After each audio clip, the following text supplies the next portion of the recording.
Roger-Paul Droit, normalien, agrégé de philosophie, docteur d'État. Il a également été chercheur au CNRS, enseignant à Sciences Po. Il est un spécialiste des relations de la culture occidentale et des cultures non européennes.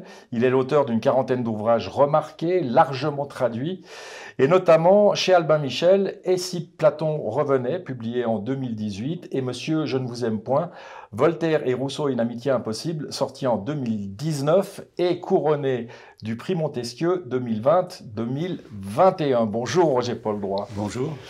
Vous nous proposerez le 1er octobre prochain un voyage dans les philosophies du monde.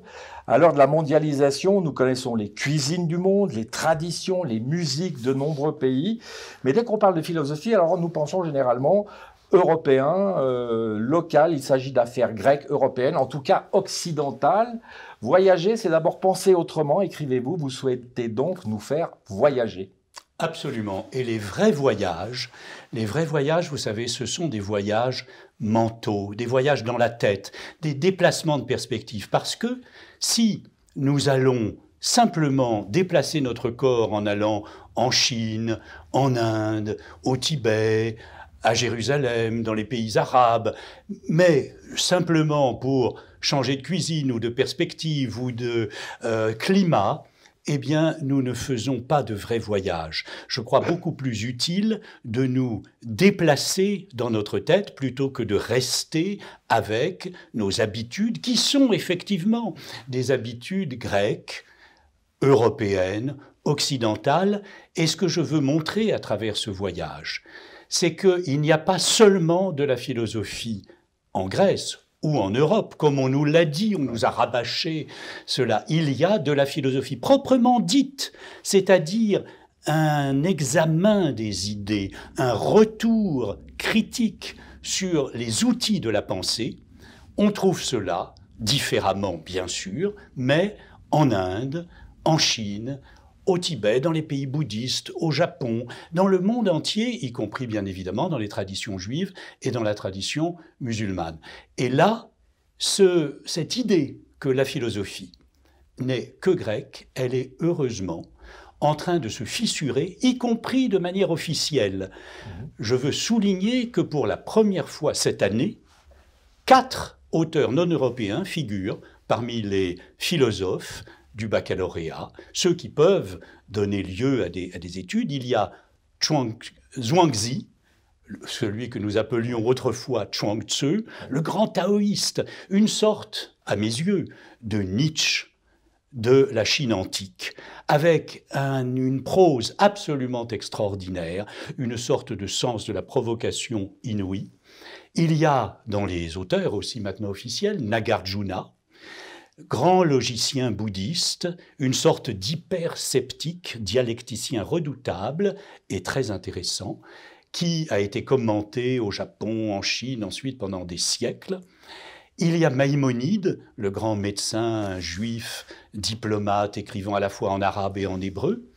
Et puis, il y a Avicenne, médecin, diplomate, philosophe, lecteur d'Aristote en pays musulmans.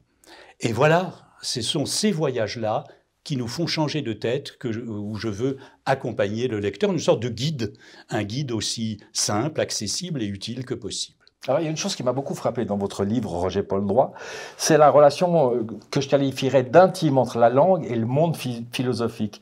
Chaque langue génère un monde philosophique. Plus précisément encore, la relation entre les mots et la pensée est importante, même si parfois les mots manquent pour désigner ou définir l'indicible ou le vide. Ah, pour désigner l'indicible, par définition, les mots manquent toujours. Mais, si j'ose dire, ils manquent différemment selon les langues, si je puis dire. Parce que ce qui est frappant, c'est qu'il y a de la philosophie partout, au sens, évidemment, où il y a de la logique partout, où il y a de la rationalité humaine partout, mais à chaque fois, cette rationalité s'inscrit dans le paysage d'une langue qui ne dit pas les mêmes choses, qui ne découpe pas le monde de la même manière.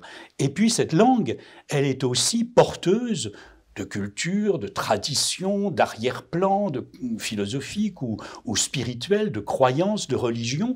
Et finalement, l'examen philosophique, il se découpe très différemment dans les différents paysages qui sont ceux des cultures du monde. Si je vous comprends bien, les philosophies sont configurées différemment selon les régions et les langues. Oui, bien sûr, et selon à la fois les époques, mais les contextes. On pense toujours logiquement. Vous savez, la vieille idée, il y a des têtes humaines qui seraient illogiques, et puis il y a des têtes scientifico-rationnelles qui seraient occidentales. Ça, c'est délirant. Mais, alors qu'il y a partout de la logique, les rapports entre cet outil, cette réflexion philosophique, qui est toujours un retour sur soi, un retour sur la pensée elle-même et sur ses outils.